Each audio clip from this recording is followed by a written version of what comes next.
Sanjay Agarwal ji, President of Rotary Club Delhi Central, Dr. Neelam Sethi ji, Secretary of this very prestigious club, distinguished people like Dr. Subramaniam and Dr. K.K. Sethi sitting on the dais. I can see other distinguished person, very senior Rotarian, Mr. Ranjan Dhingra sitting here, my dear friend Dr. Ganesh Mani and many others. Most of you I have seen, most of you I have known. Most of you have worked with me in the polio eradication campaign over the last 3 decades. I wish I could name all of you, but time doesn't permit that. But first of all, let me thank all of you. A few days back, I received a call from Dr. Sethi asking me to come for this function. And he said this is the most prestigious club. And by now, I think I have known about Rotary quite a bit in the last 3 decades. And I know about the Rotary functions. Then he said, you have to come and deliver a talk about polio eradication and about COVID and about tuberculosis. And I said, no problem, going to Rotary is always a privilege and it's a sort of a God-sent opportunity to meet dear friends. But then I said, how much time would you like to give me? He said, you can do all this in about 20-25 minutes. I was, for me it was a bit of a shocker. I said, it may not be possible to talk about so many things in 20-25 minutes. He said tuberculosis, why are you combining all these tuberculosis that is actually seen by my wife? So you have to so I said, but try to curtail something because it's such a short time. Sir, we request you not to curtail. Everybody is here. You know, we have a full house in our club after a long time. We never see so much attendance. It's only because of you, and we all want to listen to you. So I said, then he said, okay, then you talk only about polio and COVID. But even then, I felt that, you see, if I have to talk about polio, I can start in the morning and it will not finish even till evening. And same is about COVID. But I know that your time is also very precious, and most of the things that I talk, you are already, all of you are already aware of all those things. You have been partners in the realization of my dream for a polio-free India, and then now subsequently for a polio-free world, for which we are all working for a long time. I've said it on a number of occasions in the past that polio has helped me certainly in realization of my long cherished dream, which I always feel that it was a God-sent opportunity to me to have dreamt about working for a polio-free India. And I always remember that it all started for me particularly on 20th of December 1993 in the medical college in which Dr. Sethi worked. That's Maulana Medical College, where I had gone to attend one function of the old boys, and that was 20th of December 1993. And there, during the delivery of the speech and all, I got a message that some doctors wanted to meet me, and then after the doctor said he may also not know about this because he is a cardiologist, but these doctors were pediatricians basically, and so they just sent a message to me while I was delivering the speech and all, and they said we want to meet you after the function. So I just passed on the message that okay, it's perfectly fine, and then. After the function, as soon as I came down from the dais, they said, I said, okay, just tell me what you want. They said, no, we won't talk here. And they took me to one corner of the Maulana Azad Medical College ground. And there was a couple of pediatricians. I don't want to get into the details. My book mentions about everyone. So, and then they talked to me about this polio eradication movement. So honestly speaking, till then as a doctor, because I was an ENT surgeon, I knew that there is a vaccination for polio and we have to give these 2 drops, and this is part of the routine immunization program, but I never knew that polio is something which can be eradicated like smallpox. And then they told me about this strategy that if you vaccinate all the children together at the same time, then you are replacing the wild polio virus with the vaccine virus in the intestine of the small children. And then if there is no place for the virus to live, you can eradicate. This is the scientific background of the whole thing. And they said there is a strategy for which we have been running from pillar to post. We have been knocking at everybody's door. We have approached every state government. We have approached every central government for last many years. But our Indian Academy of Pediatrics, everything is falling on deaf ears. And now you will be shocked to hear that India is home to 60% of the polio cases of the whole world. 10% of those 60% of the whole world's cases, they belong to India. And then I was shocked further to learn when they told me that the maximum number of polio cases in the whole world, they belong to Trans-Yamuna area of Delhi, one of the constituencies which I had been elected from as a MLA in 1993. So all these figures were so shocking, and then when they talked about this strategy, and then they talked about their literally their anger and their frustration. So this conversation lasted for about half an hour or so, and I came back home on that day, 20th of December 1993, and I could not sleep on that day because the picture that they had presented.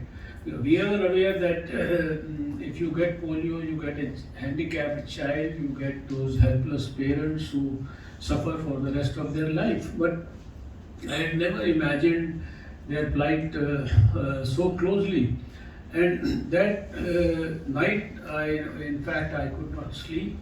And I don't know. And I always, when I go back and analyze everything in retrospect, I always feel that this was probably a God-sent blessing for me, that on that night of 20th December a dream was born that I should work for a polio-free baby, and that dream got, you can say, scaled up later on subsequently for a polio-free India and for a polio-free world. And after the dream was born, it was a very tall order to think about getting everybody. Now we are vaccinating every child, that means after giving vaccine. In the NIDs we are doing it for every child in the country, but then at that time it was such a huge Herculean task to do it in Delhi only, and then to do it at the same time. It was beyond any imagination. There was literally no internet and no facility for communicating through telephones in such a fantastic way that as we are able to do today.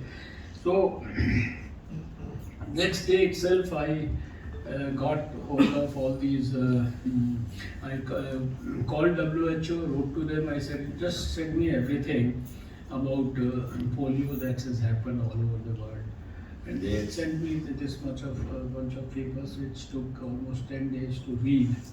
And that's where I read all those stories about Philippines and various other places. And honestly, till then, also after reading, there was mention about all those involvement of Rotary and all those things, but I was not able to have a real grasp of what the contribution of Rotary would be.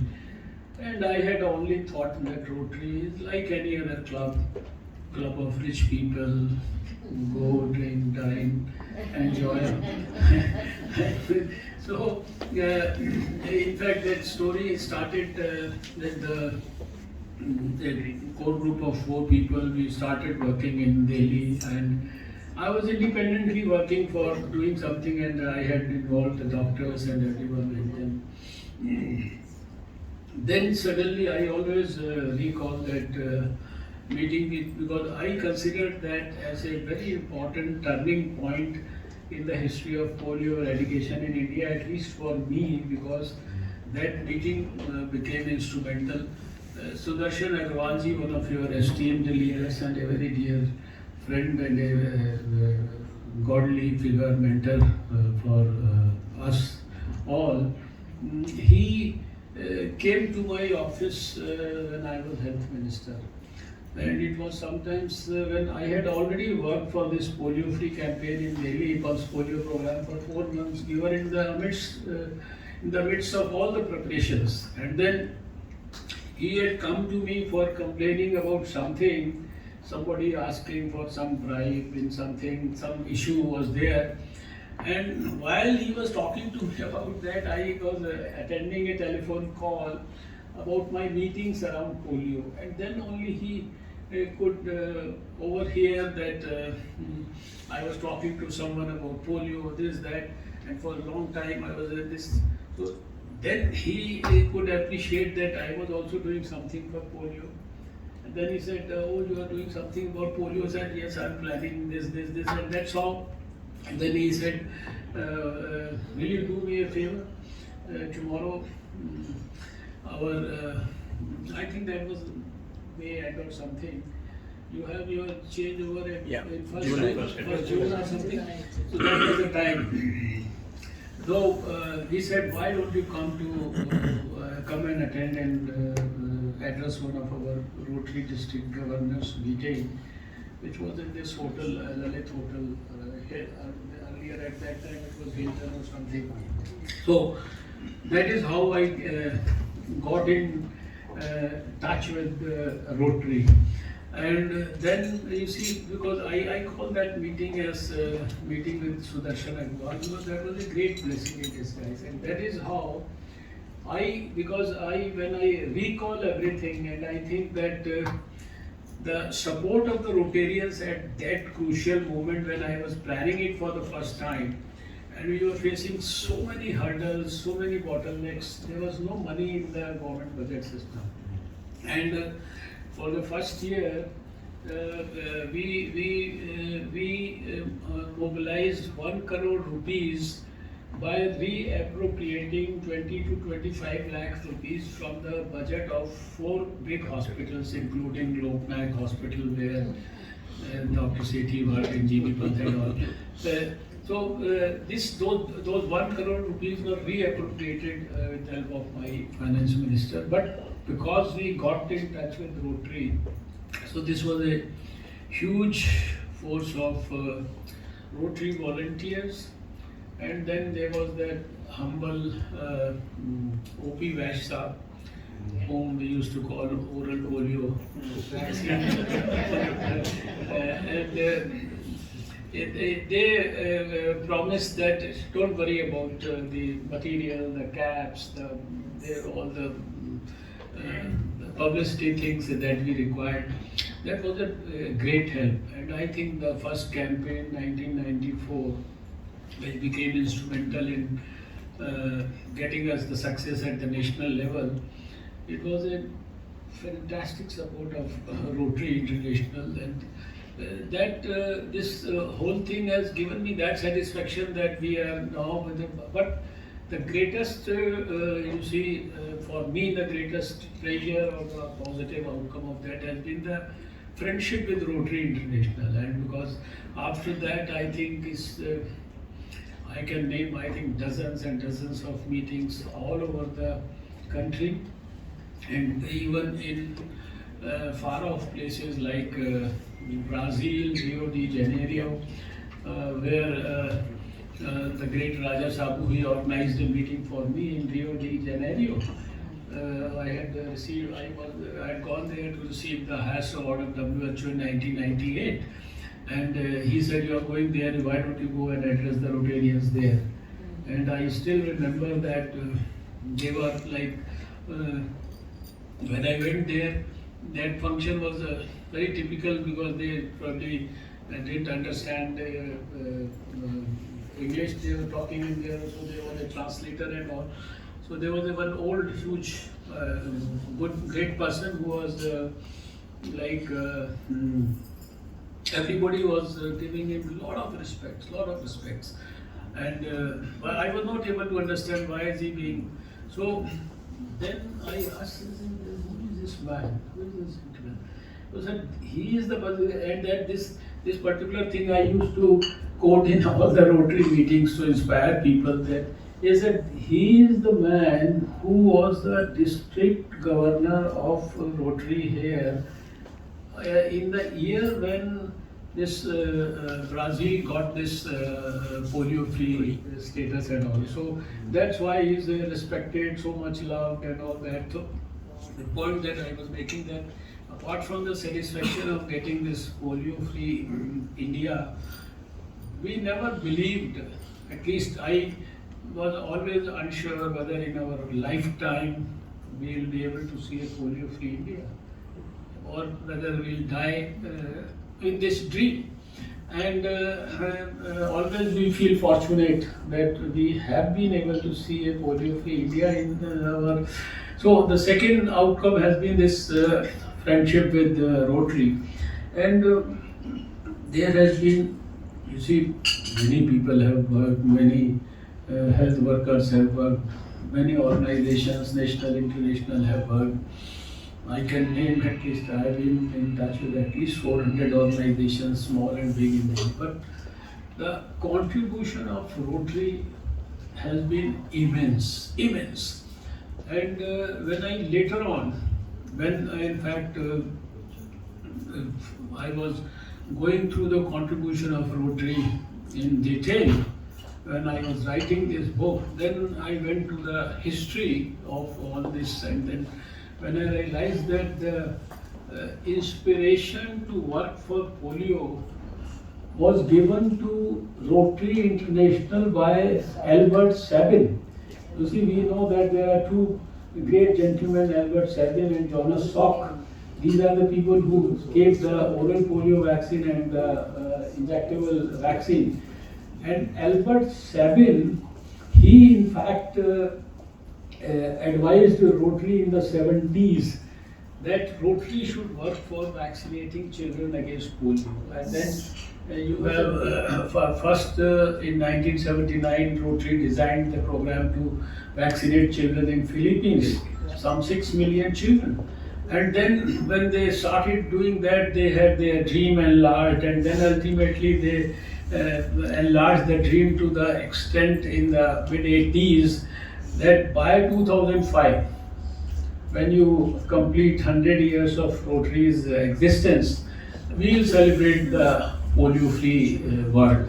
And I think there is a lot of inspiration in this, because the dream for a polio-free world for the first time has been, you see, seen or maybe planned by Rotary International, because WHO even thought about it, or at least formally they talked about it in the 1988 World Health Assembly. But Rotary started working on polio, but eradication or finishing it all over the world. They did it in 1985, and Yeah. I think that was a huge thing.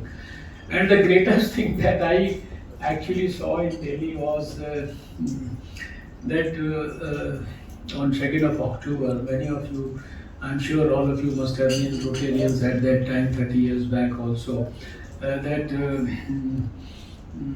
when we asked Rotary, what are we going to do on 2nd of October, they said, we will all take the responsibility to carry, because we had these central vaccine stores, we had 41 regional vaccine stores, and then we had 4,000 places all over the city where the vaccine had to be transferred early in the morning at 5 o'clock, so that at 7 o'clock it is available for vaccination. And then the Rotary took that very hard responsibility of ensuring that from the regional vaccine store, we are going to transfer this vaccine to 4,000 places. Honestly, I always say that, I have written in my book also, that I was never confident that these Rotary people, whom I always thought are for dining and for enjoying, and who are very rich people, they'll never get up at 4 o'clock, 3 o'clock, they'll get into their cars and they will actually distribute these vaccines to 4,000 places in Delhi, far off places in Narela and at the border and at every other place. So I had told the Chief Secretary, and I had made arrangement for 400 government vehicles as a backup, with an absolutely, you see, flawless system, that even if there is a failure at one place, there is a backup system. That was created on the map. But I always say hats off to all of you, because here this is all the 3010 at that time. I don't know what is the number of district now. That was 3010 at that time, and Rotarian Bidani from Faridabad, he used to be the district governor in 1994. I fondly remember my association with him. Then later on Dr. Kapoor, then later on many people like Ranjan and so many Mr. Sanis, for all the years that I was active. So I think Rotary did a great job. Of course, for the success of polio, everybody has contributed in. And in Delhi, I said there was hardly anybody who. But the most organized, committed, passionate support, with money also, material also, with heart and soul also, with mind also, everything. I think Rotary is the front runner. And I always say that now you already mentioned about it. You see, we have seen that long journey at all, because I have been part of all the international committees in Geneva, and have over the years been part of global TCGs and all that. So we have seen how at one time we never thought that when we used to have cases in Nigeria and Congo and all those, we will never have Africa as a polio-free this thing. But we have seen that 94 we got the Americas as a polio-free region, 2000 we got the Western Pacific region, 2002 we got the European region again, 2014 we got our own Southeast Asia region, 2020 we got the last this thing also, and African region also. And now we are only waiting for our neighbor, our very dear neighbor, Pakistan and Afghanistan. And last year I was so happy to actually learn that in between Afghanistan and Pakistan, I have only 6 cases in all, 4 in Pakistan, 2 in Afghanistan. But now this year, thanks to our dear neighbor Pakistan, again the number has almost gone to 19. Cases have some 4 cases have from Pakistan. They have infection has gone to Mozambique also. 1 case in Afghanistan and some 13, 14 in Pakistan.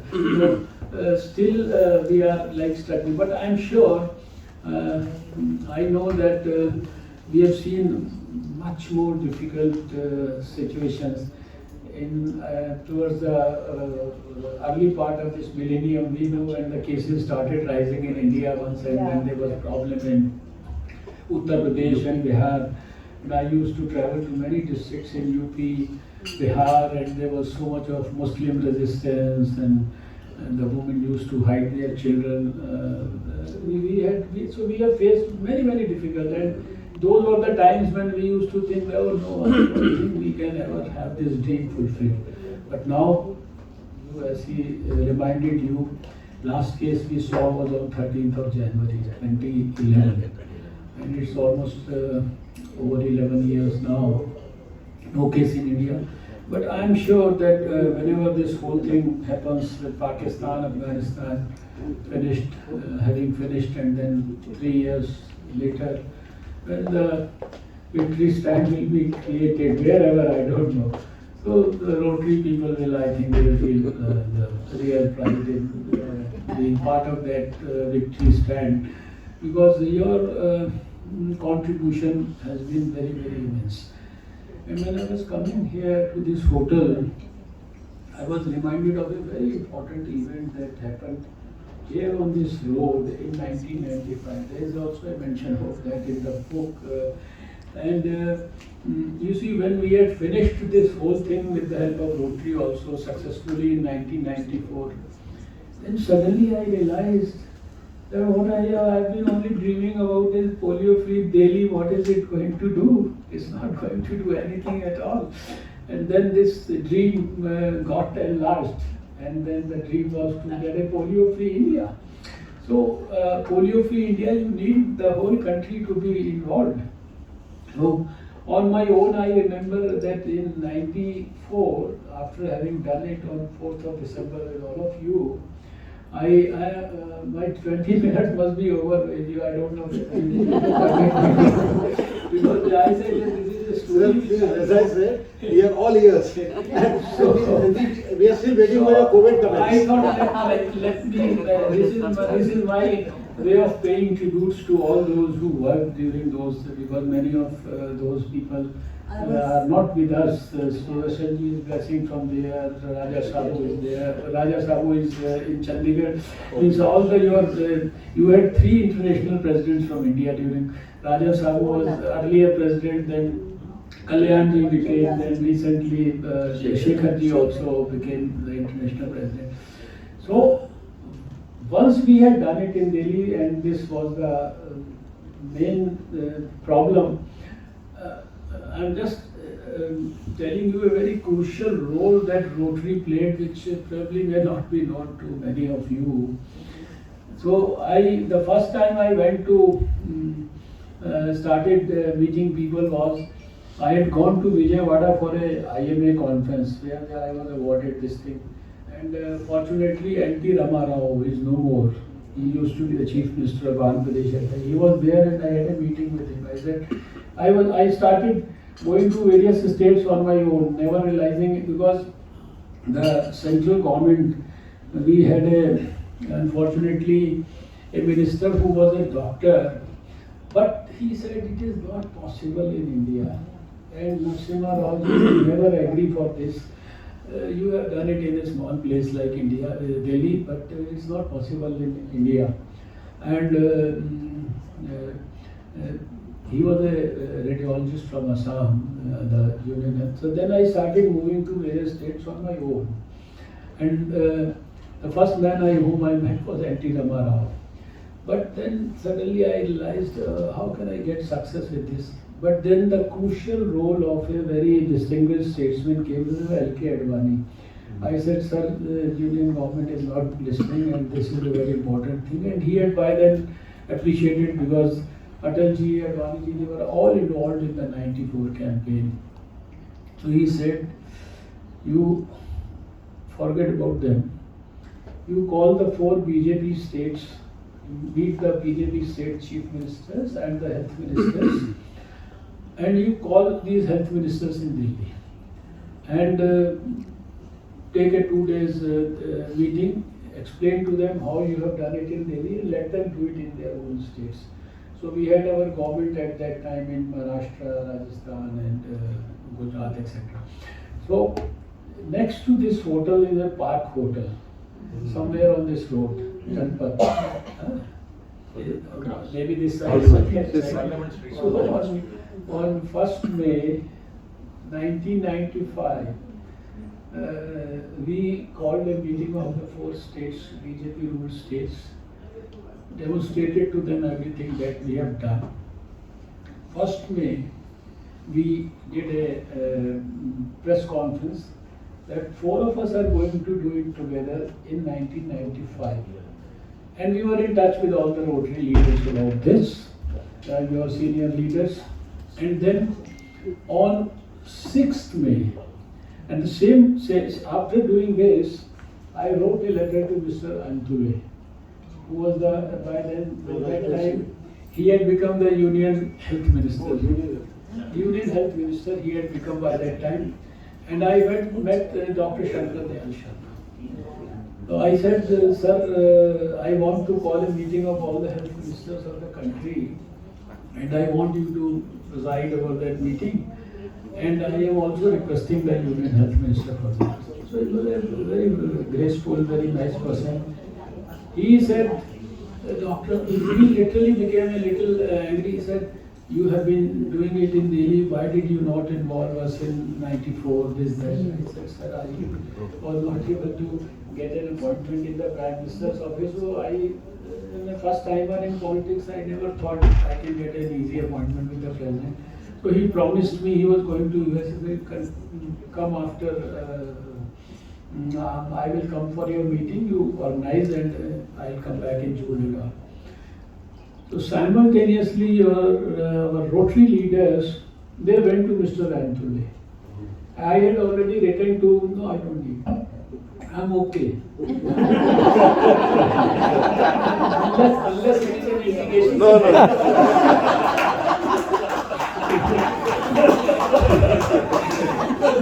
So, I thought I must tell this because this involves again the involvement of Rotary at a very, very crucial, because I can't forget this involvement. Simultaneously, Mr. Antule was told by the Rotary leadership, and what are you doing? Why are you sleeping? These BJP people, they are organizing this polio campaign in 4 states, and they will take all the credit. And I had already written to Mr. Antule, but I must admit he is not here, Mr. Antule. He was a fantastic person, he was a great person, a very great man. Maybe on the persuasion of Rotary and my letter and all that, he conveyed to me, Dr. HarshVardhan, you need not call this meeting of health ministers. I will myself call the Central Council of Health meeting, and I will give you adequate space in Vigyan Bhavan. You must demonstrate everything, whatever you have done in Delhi, how you could do it in Delhi, and demonstrate it before all the health ministers. He gave me a big space in this thing. The meeting was attended by Rotary and everybody. All that. So it gave me almost 1 hour to speak at that meeting of the Central Council of Health. And then at that meeting in 1995, was decision to make this a national campaign. It was actually formalized, and then we had in December 95 and January 96, we had the national campaign in which I think some 88 million children were vaccinated. That was the crucial role in the initial stages.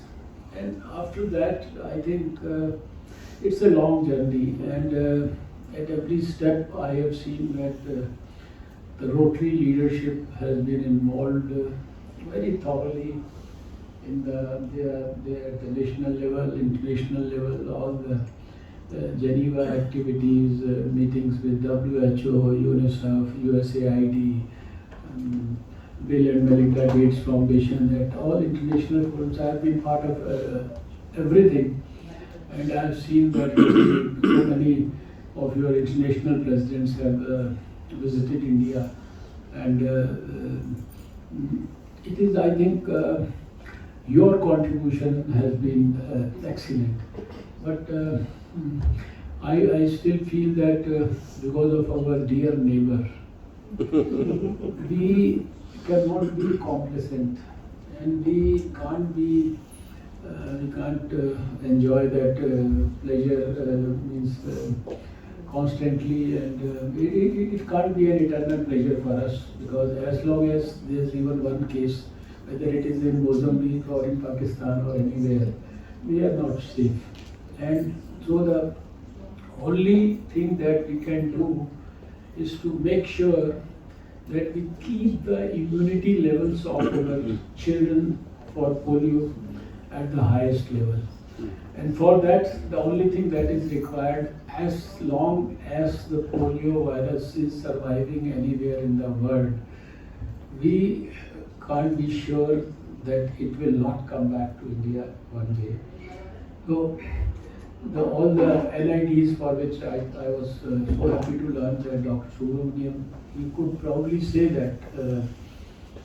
Even I cannot say that at every NID I am there. I try to be there, but I can't say that. But he was very proudly saying that all the NIDs he is there. So all of us at all levels, all the volunteers, all the Polio Plus committees, chairmen, protractors, senior, everybody, I think, because for rest of the country, for them polio is over. They think polio is eradicated, polio is over, no longer required. Everybody talks about 10 years back. But for us, it is not a routine thing. For us, it is a dream. It is our heart and soul.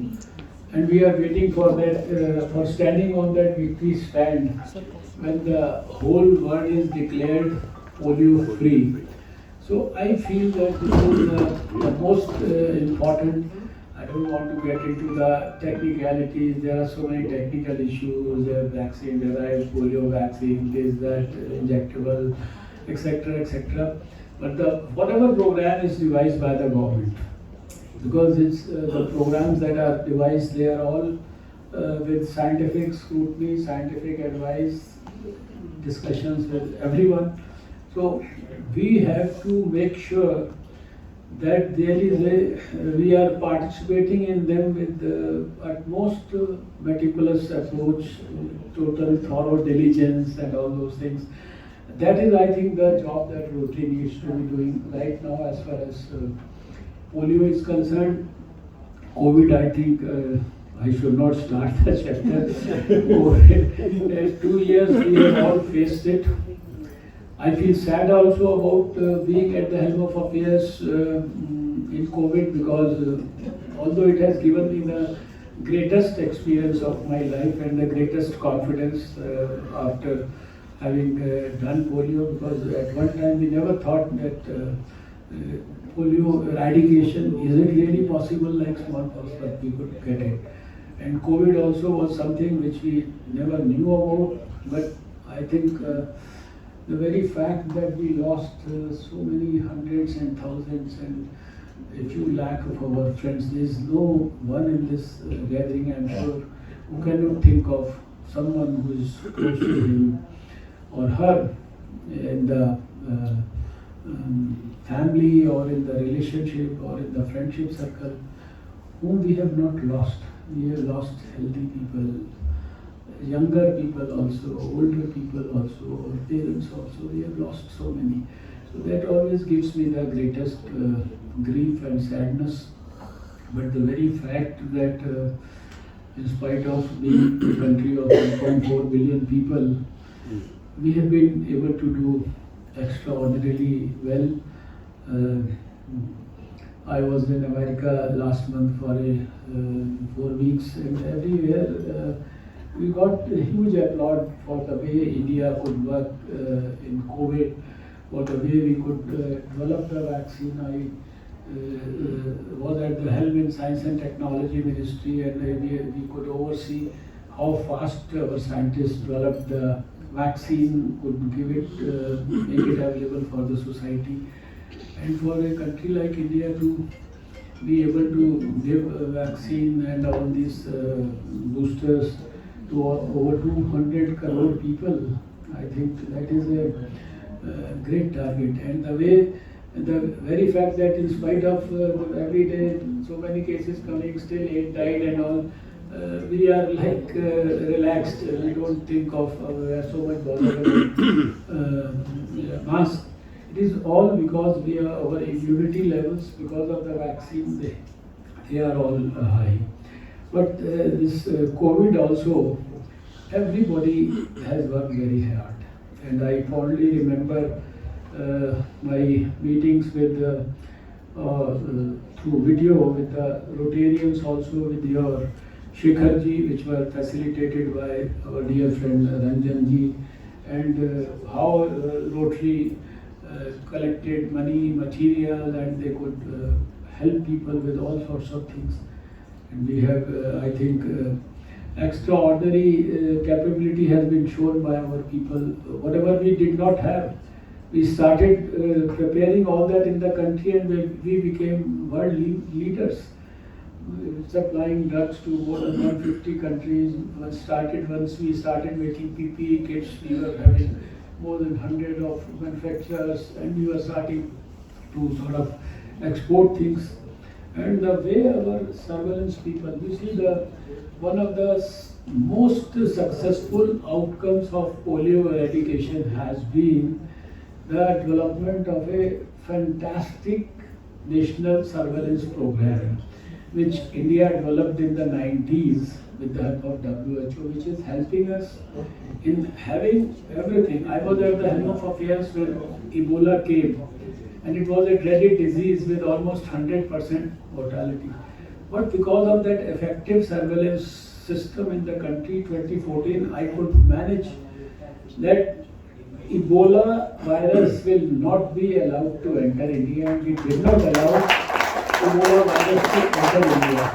And for even other viruses, if they enter through Kerala, we confined them to Kerala and other places. All these SARS and others have come. So all that surveillance thing has helped us in COVID in a big way. And the way our surveillance teams all over the world, you will not believe that at any point of time in COVID, there were at least 1 million people under closest surveillance in our department. There our doctors and their associated staff were keeping an close observation on 1 million people at a time. What are they doing every day?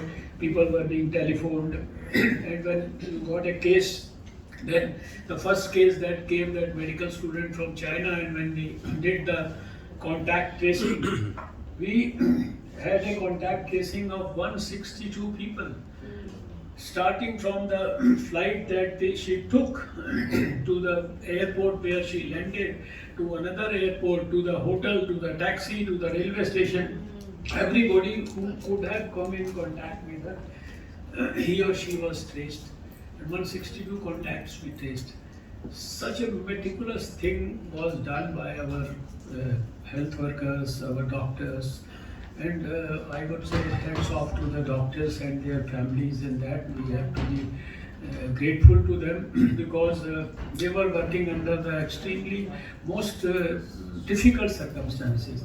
We lost many of our dear friends.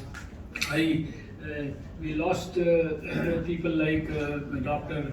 Shekhar Agrawal, one of the most reputed orthopedic surgeons. We lost K.K. Agrawal. We lost so many doctors in Delhi, and it's all. But not a single mother in Delhi, not a single brother or sister of a doctor in Delhi said, "Doctor, you will not go to hospital from tomorrow." No mother stopped any of. And I remember till the time we, in fact, brought an amendment to the Indian Epidemics Act. In the initial stages, doctors were being beaten. They were being scolded. they were being not allowed to enter the societies. The nurses were not being allowed to enter the societies, and people were literally they were doing all sorts of hurling all sorts of abuses to them. And that was the time when we were forced. I discussed with the Prime Minister at that time that our doctors are being beaten, and unless we do something, so we brought an amendment to the Indian Epidemics Act of 1898, whereby after that, because of the fear, because there was strong stringent punishment that we introduced, and then later on we fortunately saw scenes like that also, when people understood, when the nurses used to go to the societies, people were hurling petals on them and flowers on them. So we have gone through all sorts of difficult times. That itself is a big story. There are hundreds of things that are coming to my mind. I know that it, and I fortunately for me, I got the privilege to be, during these 2 years of COVID, 1 year, I got the privilege to be the chairman of the executive board of WHO, which was again a God-sent opportunity, because the WHO imposed that much of faith in India and me, and for almost 1 year I was not only monitoring what is happening in India, but I was also monitoring every country of the whole world along with my colleagues in WHO. So these 2 years were again a great experience, and everybody, whosoever was there, they all contributed in the best possible way. But the greatest, I think, grief for all of us is the loss of many lives due to COVID. And the lesson is, of course, that I think it has taught us many good things also. The lockdown has also taught us many good things. People have appreciated the importance of being with family members, being with children, maintaining healthy relationships, and appreciating the importance of parents and children in families. So many good things have also come as a blessing in disguise for COVID. So we all have to analyze those things. The COVID thing is not over. We introduced a scientific committee in AIMS, and I was monitoring all these new types of symptoms and things which are developing post-COVID. So there is an entity called the long COVID now, and long COVID has 200 types of symptoms and diseases that people are actually suffering post-COVID. So if you had COVID 2 months back, don't be sure that today you are okay. You may have some problems. So if you have any symptoms or anything abnormal happening inside your body, I would suggest that must consult a doctor, get in touch with someone. But the good thing that now the final 2-3 lines. I'm feeling guilty because he told me 20 minutes. So you see, last 1 year has been that since the time I was relieved of my responsibility as a minister in the Prime Minister's cabinet. So I feel this has been the best period of my public life in 30 years, because I got a lot of good quality time to do so many other things, read many things, understand many things, do something, few things in a better way, which I could not do because of paucity of time. And one thing that I have learned and studied over the last 1 year is that whatever we think about our age, this is all only a chronological number, and actually what is important is our biological age. So even if you are 90, you don't have to worry about it. The latest research all over the world says that aging is not a natural process which will happen to all of you or all of us. Aging itself is a disease, and like anything else, any other disease, it can be stopped, it can be reversed. And the pace of research in this field all over the world is such that people feel that a person, a child who has to live up to 125 to 150 years, they are already born in this world. So they will enjoy the privilege of being there. So all of us, in spite of whatever we suffered from COVID or we did not suffer from COVID, we have a disease today or we don't have a disease today, there is always a way to start moving towards and in helping the strengthening of the anti-aging revolution. And I think that is all for which your Rotary should all be working. I think to improve the health and the lifestyle and the eating habits you already have taken. I don't know but you can start doing from evening. You can improve because I found that the 2-3 things are most crucial. I think that we have to eat less, exercise more, have good adequate sleep, and we should know what to eat, when to eat, and how much to eat. And there is so much of research now about foods, how the foods are able to beat diseases, including cancers. I am saying all this on the basis of my reading in the last 1 year, for which I got significantly good quality time. So I think one of the passions of Rotary International could be to ensure that the health, all the biological age of the Rotarians, it goes down and down with each passing year. I think that is what I can all wish for all of you, and I am always indebted to Rotary for the great friends that it has provided to me. So thank you so much, and please excuse me for being very